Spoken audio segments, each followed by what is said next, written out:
Hello and Fakhar रागले to all of you. मैं हूं फ़खर यूसुफज़ई और आप देख रहे हैं इस वक्त डिबेट विद फ़खर। आज की डिबेट में बात करेंगे बड़ी इम्पोर्टेंट चीज़ें नज़र से गुजरती है।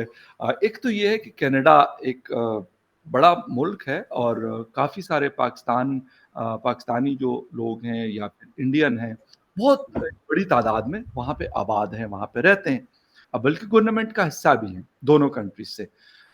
लेकिन वहाँ की स्पाई एजेंसी ने एक रिपोर्ट दी है कि पाकिस्तान और इंडिया दोनों वहाँ के इलेक्टोरल सिस्टम को या फिर इलेक्शन को इन्फ्लुएंस करते हैं। इस पे आज कोशिश करेंगे बात करने की, ये किस तरीके से होता है। क्या तादाद ज़्यादा लोग रहने की वजह है या कोई और वजूहात है, इस पे बात होगी। इसके साथ साथ अमेरिका और इंडिया आपस में एक बड़ा गहरा ताल्लुक भी है, लेकिन आपस में एक दूसरे के ऊपर बात भी करते हैं, ले-दे भी होती है। जिस तरह जी डेमोक्रेसी के हवाले से इंडिया की अभी जो बाइडेन एडमिनिस्ट्रेशन ने जो कुछ कहा, लेकिन जो मिस्टर एरिक वहाँ पे एम्बेसडर है न्यू दिल्ली में यूएस के, उनका एक तकरीब से वो खिताब कर रहे थे और उन्होंने कहा कि एक बड़ी वाइब्रेंट डेमोक्रेसी और नेक्स्ट 10 ईयर में ये मज़ीद स्ट्रॉन्ग होगी, क्योंकि यहाँ का जो इलेक्टोरल सिस्टम है, वो बड़ा फ्री एंड फेयर है। क्या वजह है कि पहले वो स्टेटमेंट देते हैं, फिर उसको जिसे कहते हैं कि पट्टी लगाने या लेप अप करने के लिए वो इस तरह की बातें करते। क्या वजह होती है कि वो प्रेशर डालते हैं, जब प्रेशर नहीं डलता तो फिर ये बात करते हैं, या कुछ और होता है? इस पे आज बात करेंगे दोनों मुद्दों पे, और उसके लिए हमें ज्वाइन करें हमारे बड़े अच्छे दोस्त, हमारे भाई, senior analyst from India, doctor Abhishek Mishra ji. Doctor साहब, thank you very much for joining my show. Thank you Fakhar भाई, आपको मखैम पखैर मासपखीन पखैर। मखफकीम पखैर। तो एंड पखैर अगले आपके सभी दर्शकों को thanks for thank you, inviting. Thanks a lot, बहुत शुक्रिया। अच्छा डॉक्टर साहब, थोड़ा सा कनाडा से स्टार्ट लेते हैं। लास्ट 2 सालों में हमने देखा बड़ी अप्स एंड डाउन देखी इंडियन और यूएस कनेडियन रिलेशंस में। बाकी बल्कि यहाँ तक कि आ गया कि एक दूसरे के वीज़े और इस तरह की चीज़ों पे एक्शन लिया गया, दोनों गवर्नमेंट्स ने, टोरंटो ने भी, ओटावा ने भी और प्लस न्यू दिल्ली ने भी। अब ये बात करें कि हमारे इलेक्शन को इन्फ्लुएंस करता है पाकिस्तान इन इंडिया। सर कैसे हम लोग करते हैं कि वहाँ पे हमारे यानी इंडियन भी एक बड़ी तादाद में लोग वहाँ पे रहते हैं और पाकिस्तानी भी बहुत रहते हैं, इस वजह से, या कोई और ऐसी चीज़ें कि हमारे गवर्नमेंट उसको इन्फ्लुएंस करते हैं, या इंडियन गवर्नमेंट या पाकिस्तानी गवर्नमेंट इस तरह की चीज़ों को इन्फ्लुएंस करते हैं वहाँ? देखिए, इसकी शुरुआत होती है कि रशिया के जो मिनिस्टर हैं उनका एक महिला मिनिस्टर थी, उनका एक स्टेटमेंट आया कि वेस्ट जो है, स्पेशली अमेरिका, कनाडा, वो इंडिया में इन्फ्लुएंस कर रहा है इलेक्शन को। ठीक है ना? इसके पहले वेस्ट ने रशिया के ऊपर किया था ये प्रेशर कि उन्होंने उसको बल्कि कल अमेरिकन इलेक्शन को इन्फ्लुएंस करने की कोशिश की थी। कल मोदी जी ने भी कहा कि भाई फॉरेन से इन्फ्लुएंस होता है, इसमें तो कोई शक नहीं। पहले तो ये समझना होगा व्हाट इज इन्फ्लुएंस। ठीक है ना? इन्फ्लुएंस क्या है? आज का दुनिया जो है वो तो रहा नहीं कि भाई आपके घर में क्या हो रहा है फखर भाई, वो हमें पता नहीं, और हमारे घर में क्या हो रहा है ये आपको पता नहीं। ये तो असंभव है। सोशल मीडिया यूं आज की डेट में चीजें मतलब बिजली के भी तेज गति से इंफॉर्मेशन का संचार हो रहा है। ठीक है ना? तो पॉइंट ये कि आप इन्फ्लुएंस किसको कह रहे हो, और क्या ये इन्फ्लुएंस पॉजिटिव है या इन्फ्लुएंस नेगेटिव है, और क्या सभी देशों का ये जो कंप्लेंट है वो एक है? यानी कि अगर जर्मनी के इलेक्शन में इन्फ्लुएंस हो रही है, इज इट सेम एज जो कि कनाडा और अमेरिका के इलेक्शन में जो इन्फ्लुएंस हो रही है वो हो रही है? इसको समझना पड़ेगा जो मायराइड काइंड ऑफ इन्फ्लुएंस है, और इन्फ्लुएंस का कॉन्सिक्वेंस क्या होता है। सबसे पहली बात, क्या अमेरिका और कनाडा एक इंडिया या जर्मनी जैसी कंट्रियां हैं? आंसर है नहीं। ये इमिग्रेशन बेस्ड कंट्रियां हैं। इनके जो लोग हैं उनकी इनएविटेबली दो दो आइडेंटिटीज है। भले आप गिव अप कर दे, पासपोर्ट एक ले ले, लेकिन आप दो दो आइडेंटिटी है, क्योंकि ये तो मल्टीपल पासपोर्ट को भी एक्सेप्ट करते हो। जब आप मल्टीपल पासपोर्ट या मल्टीपल आइडेंटिटी को एक्सेप्ट करते हो, तो आप ये कैसे कह सकते हो कि, या मान लिया आप मल्टीपल नेशनैलिटी को एक्सेप्ट करते हो, तो आप इन्फ्लुएंस कैसे बोलोगे कि नहीं करता? जब पाकिस्तान, आप आज अमेरिका के यूनिवर्सिटीज में पैलेस्टाइन वर्सेस इसराइल को लेके मार पटी हुई है, आप कैसे रोक लोगे उसको? इसराइल बिना पैलेस्टाइन के सरवाइव नहीं कर सकता, इसराइल बिना अमेरिका के सरवाइव यूएस नहीं कर जी, सकता, और सऊदी अरेबिया भी बिना यूएस के सरवाइव नहीं कर सकता। बिल्कुल सही। पैलेस्टाइन का पूरा मुद्दा अमेरिका के बिना सरवाइव नहीं कर सकता। सो पॉइंट ये कि आप कैसे कहोगे कि हमारे यहां इन्फ्लुएंस नहीं होगा? अब अगर इस्लामिक लोगों की भावनाएं पैलेस्टाइन के साथ जुड़ी हैं तो आप कैसे कहोगे कि ये हमारे यहाँ पे अगर सऊदी अरेबिया कुछ करेगा उस डायरेक्शन में या ईरान कुछ करेगा उस डायरेक्शन में और जो ईरानियन रहते हैं अमेरिका में वो इससे इन्फ्लुएंस नहीं होंगे? ये तो बड़ी अजीब सी बात है। सलमान रश्दी को क्या पाकिस्तान में अटैक किया गया था? सलमान रश्दी साहब का मैं बहुत सम्मान करता हूँ, लेकिन क्या उनको पाकिस्तान में अटैक किया गया?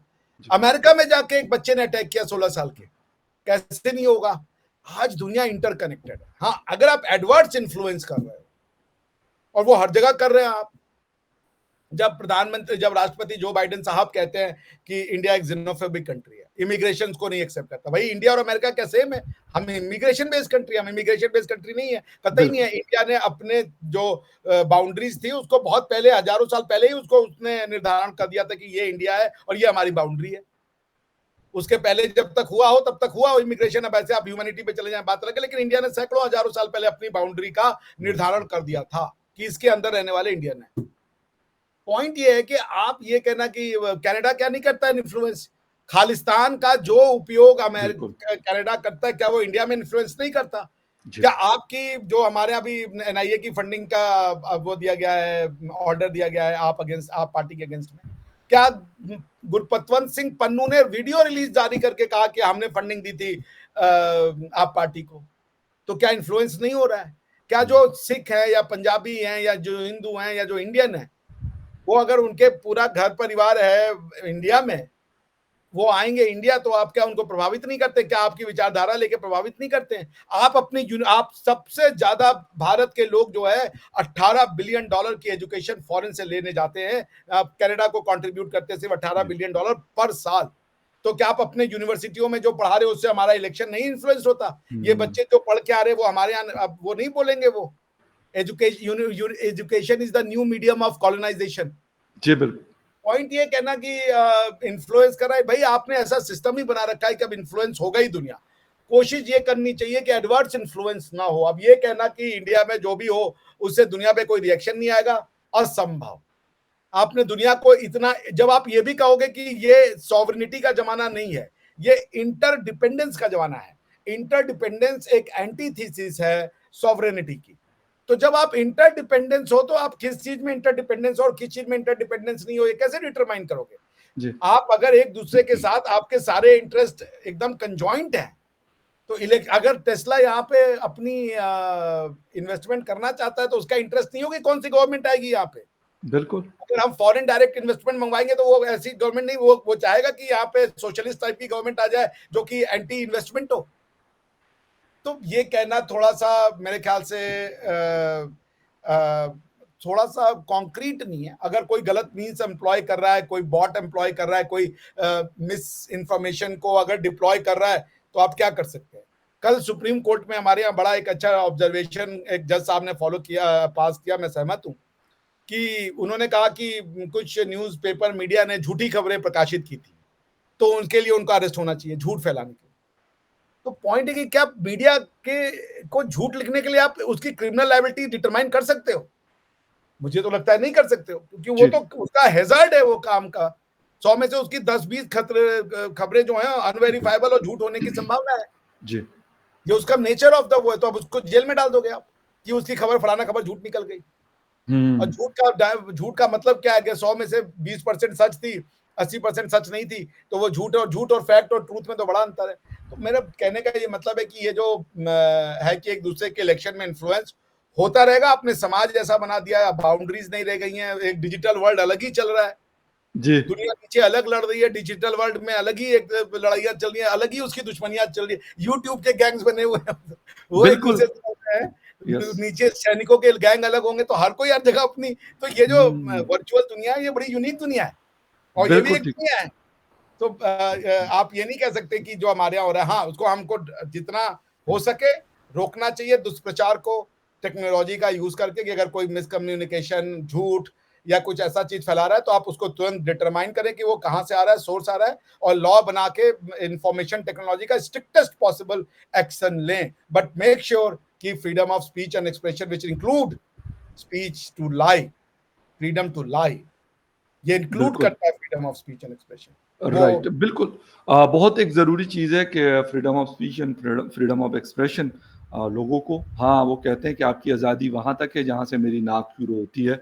ये हम सुनते ही रहे हैं और ऐसा ही होना चाहिए कि जब जहाँ से दूसरे की नाक शुरू होती है, वहाँ से मेरी आज़ादी ख़त्म हो जाती है। ये ना हो कि मैं उसके नाक के आस-पास जाके ना मतलब मेरा हाथ लग जाए, तो ये आज़ादी नहीं है। अ, हाँ, वहाँ तक लेकिन है। नाक लंबी भी तो मत कीजिए ना, कई लोग बहुत लंबी करते नहीं, वो तो एक हैं। बिल्कुल सही बात है। लेकिन एक बात बता रहे हैं एक जर्नल साहब कि तरीक़ाकार ये होना चाहिए, बट ये भी नहीं है कि आप किसी की आँखें, कान और मुँह, ज़ुबान बंद कर दें कि आपने कुछ नहीं बोलना, जो हम बोलेंगे आपने वही बोलना है, तो वो भी गलत है। जिस तरह आजकल अनफॉर्च्यूनेटली पाकिस्तान में ट्विटर तकरीबन 2-3 महीने से बंद है और अभी यही कहा जा रहा है कि भई ये बहुत ज़्यादा बड़ा खतरा है, तो इसलिए हमने इसको बंद रखा हुआ है, तो आगे भी आप ना सोचें कि ये खुल जाएगा।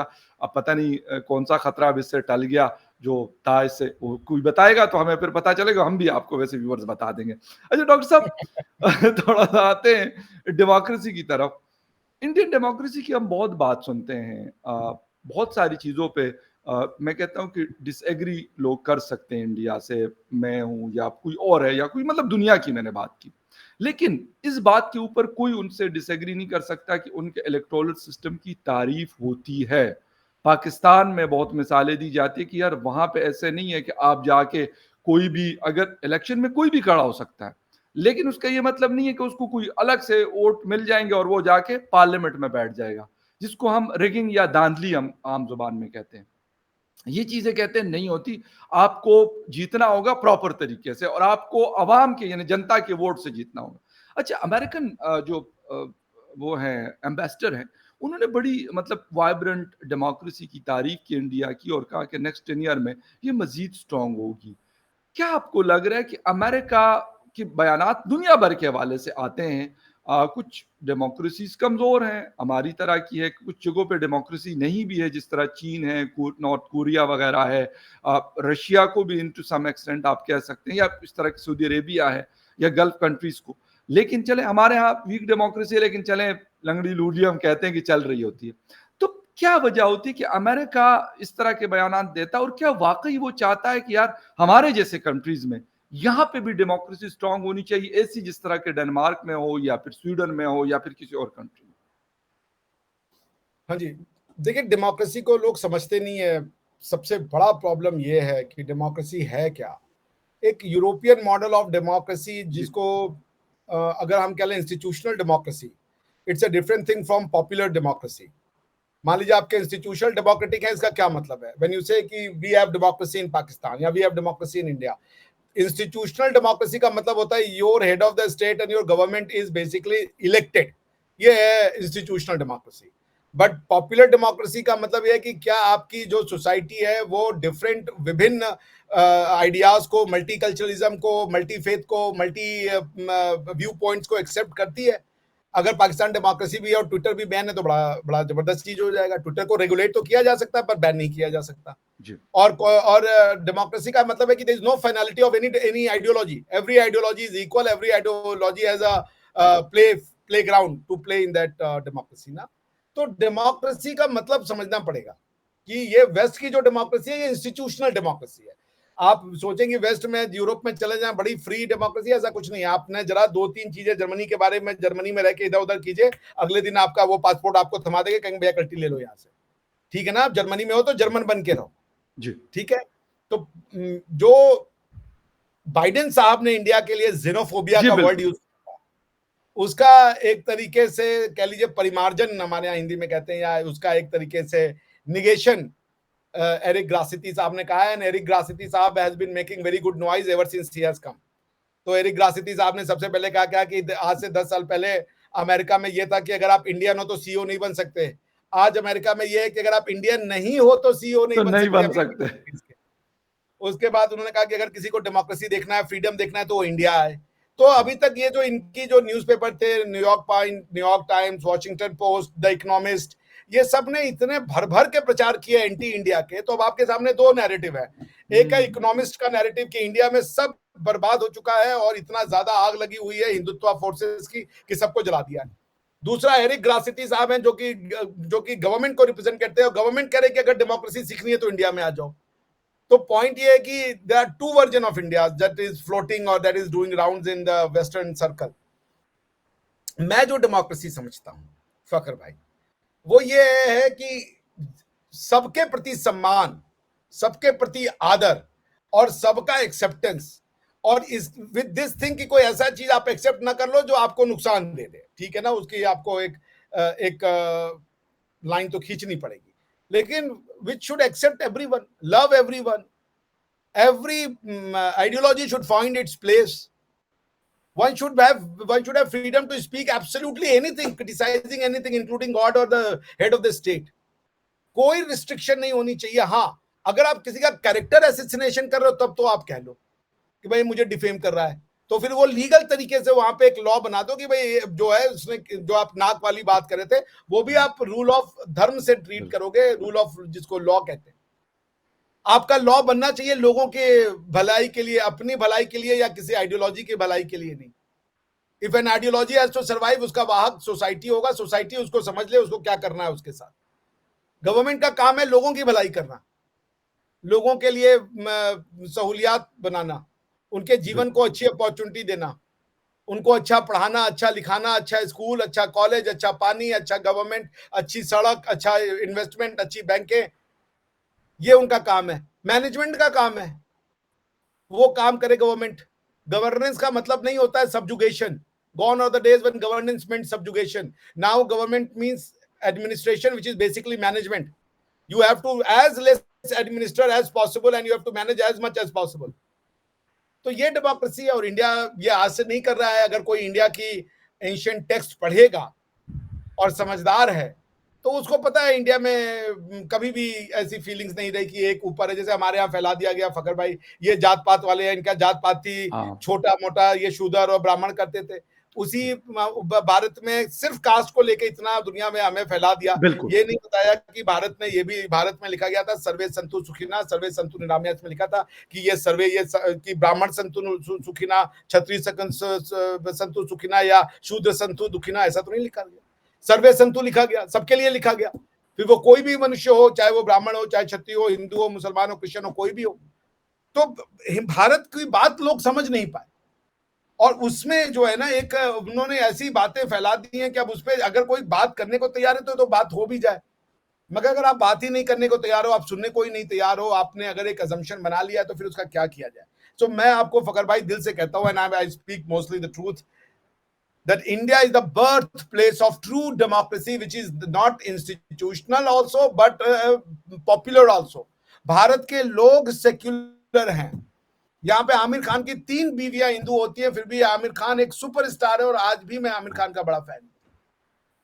यहाँ पे सलमान खान के पिताजी की 4 शादियां होती हैं, चारों अलग धर्म की उससे शादी होती हैं, लेकिन उनके बेटे को पूरे इंडिया में सुपरस्टार बना दिया जाता है। बेशक। और वो कोई नाम के नीचे ये नहीं लिखते, सलमान खान की जगह सुनील खुराना नाम नहीं लगा लेते अपना, सलमान खान ही लगाते, डिस्पाइट द फैक्ट कि भारत को रिलीजन के नाम पे तोड़ा गया था। तो सोचिए कि भारत इससे ज्यादा और डेमोक्रेटिक क्या हो सकता है। बिल्कुल। भारत कभी मेरा तुम्हारा नहीं करता। भारत की तो चेतना, कॉन्शियसनेस ये है कि अहम निजः परोवेति गणना लघु चेतसाम उदार चरिता नाम तू वसुधैव कुटुंबकम। हम तो कहते हैं कि फखर भाई भी मेरे हैं, हम ये कहते हैं कि बाइडेन भी मेरे हैं, अफ्रीकन भी मेरे हैं, सब हमारे परिवार का हिस्सा है। हमसे ना कोई बड़ा है, ना हमसे कोई छोटा है, ना हम किसी से बड़े, हम सब समान है। And that's why it is the world Indian democracy is not just Indian democracy, it is the formula for world democracy. World में अगर डेमोक्रेसी लाने का किसी भी शक्ति, किसी भी देश के पास कुव्वत है तो वो भारत है, क्योंकि भारत ही है जो Arabs, Africans, Chinese, Taiwanese, Japanese, Australians, Latin American सबको साथ में लेकर चलने की क्षमता रखता है। तो वो भारत की डेमोक्रेसी है। भारत की डेमोक्रेसी सिर्फ भारत की नहीं है, it's an international and world democracy. जी बिल्कुल, और बड़ी इम्पोर्टेंट है। और ये वाली बात जो डॉक्टर साहब ने की, वहाँ की यानी जो फिल्म इंडस्ट्री है उसमें बिल्कुल कोई शक नहीं है कि सलमान खान हो, शाहरुख खान हो या फिर आमिर खान हो, बिल्कुल जो उनको इज्जत मिली है पूरी दुनिया में उनकी है। लेकिन लाजमी सी बात है कि वो प्लेटफॉर्म और वो सारा कुछ इंडिया ने ही उनको दिया है। उसके बाद मेरे दुनिया में का नाम भी जोड़ लीजिए, कादर खान साहब। जबरदस्त, क्या बात है, क्या बात है, जबरदस्त, बहुत अच्छा। I love that man. अब जबरदस्त, जबरदस्त। तो मतलब ये मैं नहीं कहता कि बाकी लोग वहाँ पे नहीं है, बहुत अच्छे मैं बहुत सारे लोग मैं फ़िल्में वैसे कम देखता हूँ, लेकिन बहुत वहाँ की जो कॉमेडी मूवीज़ होती है, वहाँ पे मुझे परेश रावल साहब मुझे पर्सनली मतलब बहुत पसंद है। मैं आपको सच बता दूँ, मुझे बहुत पसंद है। बोमन ईरानी साहब, इस तरह के और बहुत सारे लोग ऐसे हैं, लेकिन इसमें ये शक नहीं है कि सलमान खान या बाकी दूसरे-तीसरे लोग नहीं पसंद, लेकिन उनको एक रिस्पेक्ट दी। ये वाली चीज़ शायद हमें कहीं और नहीं मिलती। हम जो एक मर्ज़ी सेंटेंस और छोड़ो, सर, सर। अगर हम इंडिया की बात करें, इंडिया ने जिसको अपना माना है, सबके ऊपर पिक्चर बनाया। इंडिया की एक पिक्चर है खुदा गवाह, कभी आप देखिएगा, जी, जो अफगानिस्तान और पठान कल्चर को जितना यस, बेहतरीन अमिताभ बच्चन ने और उस फिल्म ने दिखाया। बहुत अच्छे, बहुत अच्छे। क्योंकि इंडिया अपना मानता है। दूसरी पिक्चर का नाम है काबुली वाला, या जो यस, लिखा उन्होंने टैगोर साहब ने, रविन्द्रनाथ टैगोर साहब ने लिखा। जी, जी, और वो जी। फिल्म तो ब्लैक एंड व्हाइट वाली हो, जिसको बलराज साहनी साहब ने किया था। Anyone who is proud of his culture, Pathan या अफगानिस्तान, उसको देखनी चाहिए काबुली वाला और खुदा बेशक, गवाह दूंगा। तो हम तो बहुत अपना मानते हैं, ज़बरदस्त तभी तो ये थोड़ी-थोड़ी भी सी हमारी मैंने पिक्चर मतलब का पार्टनर सुपर हिट है। जी। बिल्कुल मतलब जो जिसे कहते हैं खुदा गवाह तो मैंने देखी हुई है, बिल्कुल अमिताभ बच्चन साहब क्या बात है द ग्रेट। और जो दूसरे काबुली वाला है तो इसके कुछ मैंने सीन छोटे-मोटे देखे हैं, लेकिन नो डाउट आपकी बात बिल्कुल दुरुस्त है कि देखनी चाहिए, बहुत क्लास की मूवीज़ है। तो ये चीज़ें हमें माननी पड़ेगी खुले दिल के साथ कि जो अच्छा है, जब हम बुरे को क्रिटिसाइज़ करते हैं ना, तो अच्छे की तारीफ़ करना भी बनता है। ये फिर इसमें मुनाफ़िक़त, हिपोक्रेसी नहीं होनी चाहिए, खुले दिल के साथ कि हाँ, उनको इज़्ज़त मिली, उनको इज़्ज़त दी गई, उनको एक आला जगह पे ला के ये नहीं किया कि उसको चलो गिरा दो। ये नहीं है क्योंकि ये बकर भाई, भाई जी, आप जी। रिकॉर्ड कर रहे हैं शो को? जी रिकॉर्ड अच्छा, मुझे लगा रिकॉर्ड नहीं हो रहा। तो ये वाली चीज़ें ख़ैर एनीवे डॉक्टर साहब ने बड़ी ज़बरदस्त किस्म की चीज़ों को हाइलाइट किया, निशानदेही की और मैं भी कोशिश करता हूँ कि होनी चाहिए और ओपन हार्ट के साथ होना चाहिए। इसमें कोई दो नंबरी नहीं होनी चाहिए। ख़ैर एनीवे डॉक्टर साहब आपके टाइम का बहुत शुक्रिया and viewers thank you very much for watching debate with Fakhar Yousafzai. किसी और डिबेट में आपसे फिर मुलाकात होगी। तब तक के लिए टेक केयर।